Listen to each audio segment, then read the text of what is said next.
எந்த கட்சிக்கும் பெரும்பான்மை கிடைக்காத பட்சத்துல விஜய் எப்படி ஆட்சி அமைக்க போகிறார்?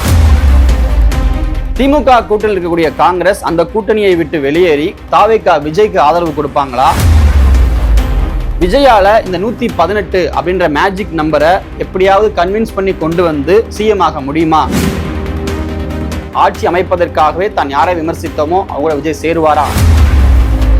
இப்படி எதுவுமே நடக்காட்டினா தமிழகம் மீண்டும் ஒரு தேர்தலை சந்திக்குமா?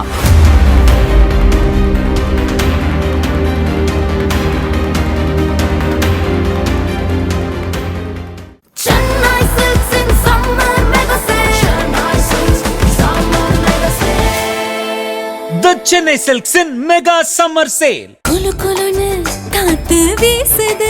உங்கள் சத்யாவில் குளு குளு ஏசி ஆஃபர். தி டிபேட் நேயர்களுக்கு வணக்கம்.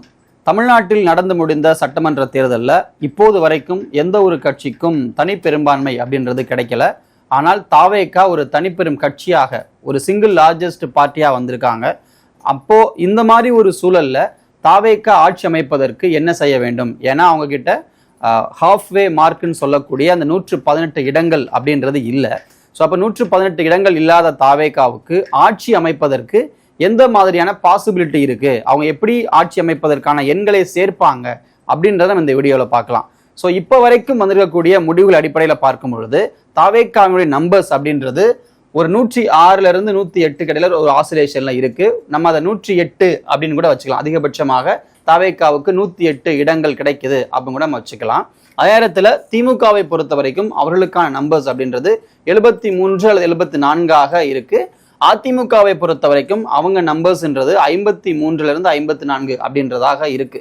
ஸோ அப்படி பார்த்தோம்னா தாவேகாவை பொறுத்த வரைக்கும் இப்போ 108 இடங்கள் அவங்களுக்கு கிடைக்குதுன்னா அவங்க மெஜாரிட்டி மார்க்ல இருந்து, அதாவது அந்த தனி பெரும்பான்மை அந்த மார்க்ல இருந்து பார்த்தோம் அப்படின்னா ஏறக்குறைய ஒரு 10 இடங்கள் அப்படின்றது அவங்களுக்கு குறைவாக இருக்கிறது. 108 இடங்களை தாவேகா பெற்றால் ஆட்சி அமைப்பதற்கு 10 இடங்கள் அவங்களுக்கு தேவைப்படும்.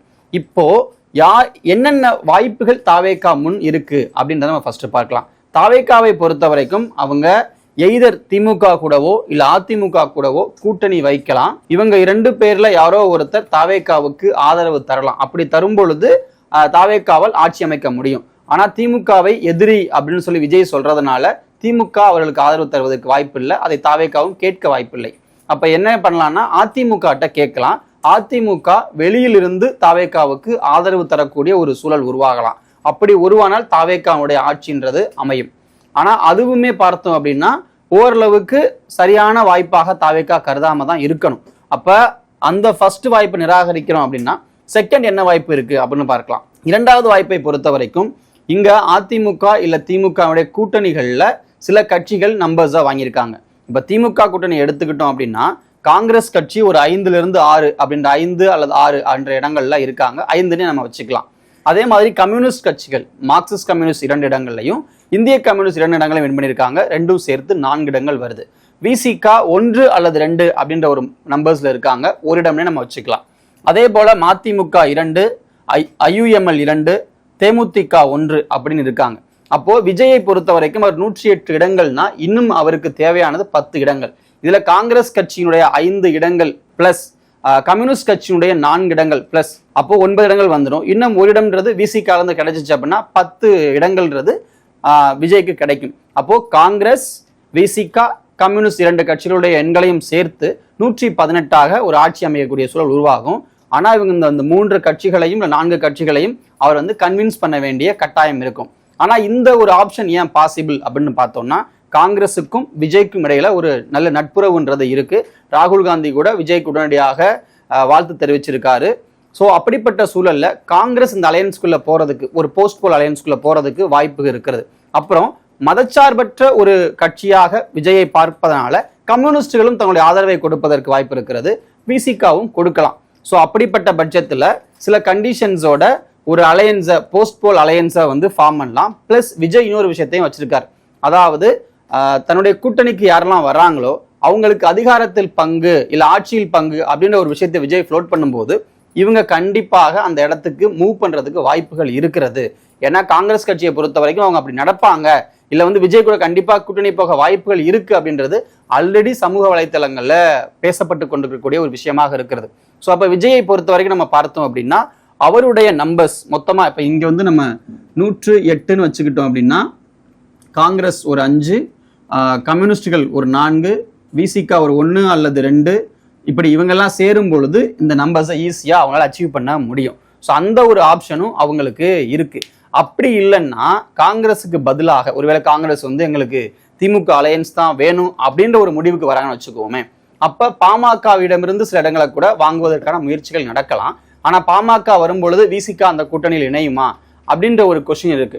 இல்ல விசிகாவே இல்லாம பாமக அந்த கூட்டணியில் இணையும் பொழுது பாமக ஒரு 5 இடங்கள் இருக்கு, பிளஸ் காங்கிரஸ் கிட்ட ஒரு 5 இடங்கள்ன்றது இருக்கு. ஸோ 2 பேரும் சேர்த்தே 10 இடங்களை கொடுப்பாங்க. பிளஸ் அதுல கம்யூனிஸ்ட் கட்சிகளும் சேரும் பொழுது தேவையான இடங்கள் கிடைச்சிடும். ஏன்னா காங்கிரஸும் பாமகவும் சேர்றதுல பிரச்சனைகள் இல்லை. ஆனா இதை எப்படி விஜய் செட்டில் பண்ணுவாரு, விஜயால எப்படி இந்த விஷயத்த கொண்டு வர முடியும் அப்படின்றதுதான் இங்க பிரச்சனையாக இருக்கக்கூடிய விஷயம். ஸோ நம்மளை பொறுத்த வரைக்கும் இங்க விஜய்க்கு 2 ஆப்ஷன்ஸ் இருக்கு. ஒரு ஆப்ஷன் எய்தர் திமுக இல்ல அதிமுக, இவங்கள எவ்வளோ ஒரு கட்சியை வெளியிலிருந்து ஆதரவு இல்ல போஸ்ட்போல் அலையன்ஸா கூட்டணிக்குள்ள கொண்டு வர்றது. ஆனா அது இருக்கிறதுலேயே டஃப்பான ஒரு முடிவு. அதற்கு பதிலாக தன்னோடு ஒத்து போகக்கூடிய அல்லது தன்னுடைய அலையன்ஸுக்கு வரணும்னு சொல்லி ஏற்கனவே திமுக கூட்டணியில் சற்று உரசல்களோடும் முரண்பாடோடும் இருக்கக்கூடிய தோழமை கட்சிகளை பிரிச்சு அவங்க நம்பர்ஸை பயன்படுத்திக்கிறது. அப்படி பயன்படுத்திக் கொள்ளும் பொழுது காங்கிரஸ் பிளஸ் விசிகா பிளஸ் கம்யூனிஸ்டுகளை சேர்த்து ஒரு அலையன்ஸை ஃபார்ம் பண்றதுன்றது விஜய்க்கு ஈஸி. ஸோ அப்படிப்பட்ட விஷயத்தை அவங்க ட்ரை பண்ணவும் வாய்ப்பு இருக்கிறது. செங்கோட்டையன் போன்றோர், ஆதவ அர்ஜுனா போன்ற அந்த முயற்சிகளை எடுக்கலாம். ஸோ இதுதான் வந்து விஜய்க்கு முன் இருக்கக்கூடிய வாய்ப்பு. சரி, ஒருவேளை இந்த எந்த வாய்ப்புமே அமையல, ஒருவேளை ஆளுநர் விஜய் அழைக்கிறார், கவர்மெண்ட் ஃபார்ம் பண்ணுங்கன்னு சொல்றாரு, அவரும் கவர்மெண்ட் ஃபார்ம் பண்றாரு, ஆனால் நம்பிக்கை தீர்மானம் கொண்டு வரும் பொழுது விஜயால நம்பர்ஸை கொண்டு வர முடியல அப்படின்னா என்ன ஆகும், விஜயால தனிப்பெரும்பான்மை நிரூபிக்க முடியல என்ன ஆகும் அப்படின்னா அவை வந்து முடக்கப்படலாம், அல்லது வந்து ஆளுநரே வந்து அந்த தீர்மானத்தை காரணம் காட்டி அடுத்த பார்ட்டியை கூட இன்வைட் பண்ணலாம். ஸோ இப்படி சட்ட ரீதியாக அடுத்தடுத்த வாய்ப்புகளும் இருக்கிறது. ஸோ இது வந்து ரீஎலெக்ஷன் வரைக்குமே போறதுக்கான ஒரு ப்ராசஸ். ஆனா எல்லா பார்ட்டிஸுமே ரீஎலெக்ஷனை மோஸ்ட்லி விரும்ப மாட்டாங்க.